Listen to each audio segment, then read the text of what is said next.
you're rationalizing. You are spinning this to say what you want it to say. How beautiful and how wonderful it was that Jesus, through his life, death, resurrection, saved us all. What you're ignoring is that what it tells us is that your God is not always benevolent. In the past, he was angry and vengeful. That's not omnibenevolence. What it tells us is that he created this system knowing ahead of time what was going to happen, specifically created knowing that people would sin and fall away.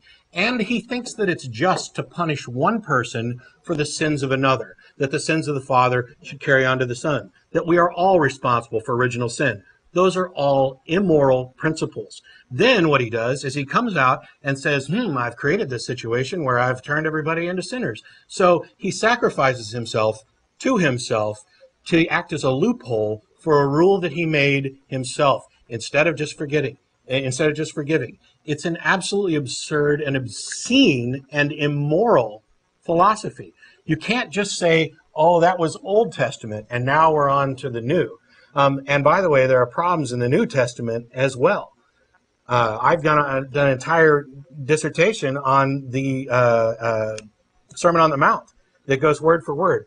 You can say all day long that Jesus came out of love, but you're ignoring the ideas of original sin. You're ignoring the idea of an unchanging God. You're ignoring the moral code that Jesus himself supposedly said wouldn't change.